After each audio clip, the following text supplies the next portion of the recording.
మన చర్చికి వచ్చి ఒక యవ్వన అమ్మాయి ఈఎస్ఐ హాస్పిటల్లో డాక్టర్గా ఉద్యోగం చేస్తామని ఆ బిడ్డ కూడా వచ్చి సాక్ష్యం చెప్తా నాకు చిన్నప్పటి నుంచి పుస్తకాలంటే మహా ఇష్టం. ఒకవేళ నేను కొట్లాడానంటే దేనికోసం కొట్లాడానో తెలుసా?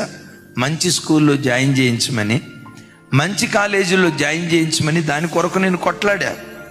నాకు ఆ ఫ్రాక్ కావాలా, అది కొని పెట్టండి. ఐఫోన్ కావాలా, ఏ ఫోన్ అమ్మా? వీటి కోసం కొట్లాడిన దాఖలాలు నాకు లేవు. 10వ తరగతి ఫస్ట్ క్లాస్లో నేను పాస్ అయిన తర్వాత మా తల్లిదండ్రులు ఏదో దగ్గరలో ఒక స్కూల్లో ఒక కాలేజీలో జాయిన్ చేస్తామన్నారు. నేను అన్నా, డాడీ వద్దు డాడీ, నేను ఈ స్కూల్లో ఈ కాలేజీలో జాయిన్ కాను డాడీ, అదిగో పలానా కాలేజీ ఉంది, నీట్ ప్రిపరేషన్ ఉంటుందట, అక్కడ జాయిన్ చేస్తానని మా అమ్మా నాన్నతో కొట్లాడి మా అమ్మా నాన్న అన్నారు, మన బ్రతుకులు పేద బ్రతుకులే.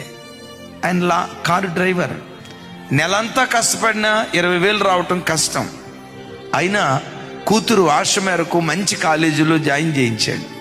కష్టపడి చదువుకుంది, నీట్లో క్వాలిఫై అయింది, నిజామాబాద్లో MBBS చేసింది. అద్భుతం ఏంటో తెలుసా?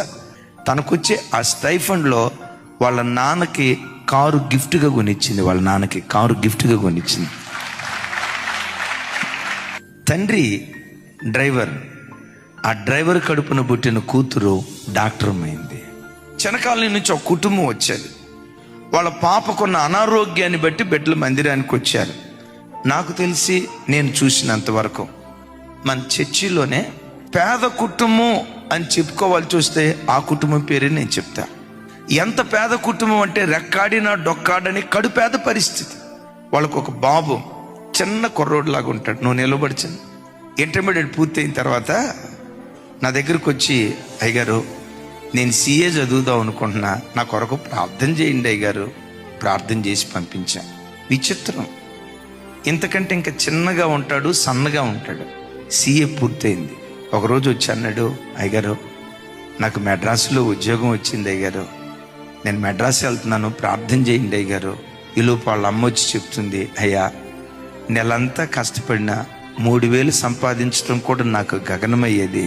ఈరోజు నా కొడుకును దీవించి సంవత్సరానికి వచ్చి 18 లక్షల రూపాయల ప్యాకేజ్, నెలకొచ్చి 1,20,000 రూపాయలు సంపాదించే స్థితిమంతుడిగా నా కొడుకును దేవుడు ఆశీర్వదించాడయ్యా.